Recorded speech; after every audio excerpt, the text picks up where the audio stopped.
Hello all. The subject is Indian Constitution. Course code is 23 MCT 002. We will discussing about the first unit Constitution and the first topic making of the Constitution. The third part. This is the syllabus making of the Constitution. This is the third video and demand for Constituent Assembly. The British Parliament came to be presented with Indian Commonwealth Bill 1925. In 1925, the British Parliament presented the Indian Commonwealth Bill, which is one of the most important constitutional reforms, and the report by Motilal Nehru was considered to be the first major attempt at full-fledged constitution in 1928. Motilal Nehru was the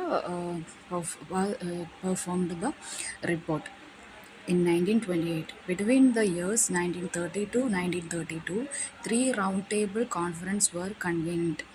Then, in 1934, the idea for a constituent assembly was forwarded by M.N. Roy that we already explained in the last video on the timeline.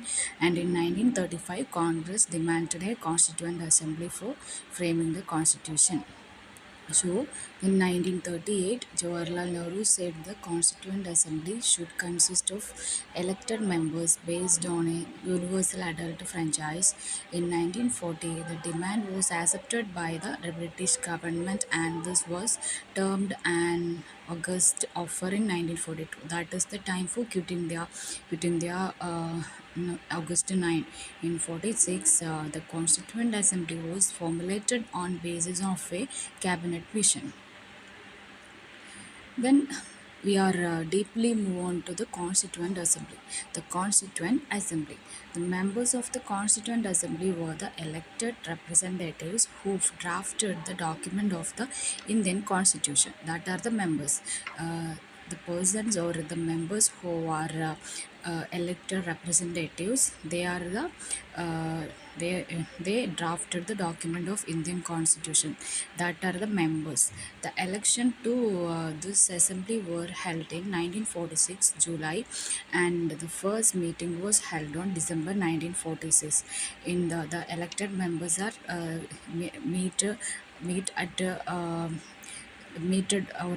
make a meeting was held on December 1946. Because of partition, the Constituent Assembly was also divided. Then the Constituent Assembly is constituted of 299 members who adopted the Constitution on 26 November 1947 and came into effect on 26 January 1950.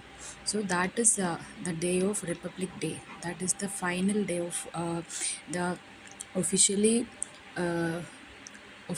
signed the Constitution on 1950 January 26. Then there were 8 major committees and 15 minor committees in the Constituent Assembly for different subjects. So the major committees are in number of 8 and minor committees 15. Then what are the committees? So then we discussed about the name of the major committee and the chairman. So 8 major committees that are Union Power Committee, Union Constitution Committee, and State Committee, Provincial Committee, Drafting Committee, Advisory Committee, Rules Committee, and Steering Committees. So that are the 8 committees. So the chairman is in Pandit Jawaharlal Nehru was the chairman of the 3 committees: Union Power Committee and Union Constitution Committee and State Committees, and Sardar Vallabhbhai Patel is the chairman of Provincial Committee. Then drafting committee is by B.R. Ambedkar. That Dr. Bhimrao Ambedkar is the father of our Indian Constitution, and the advisory committee is also Sardar Vallabhbhai Patel and our reputed President Rajendra Prasad, who is main chairman of Rules Committee and Steering Committee. Then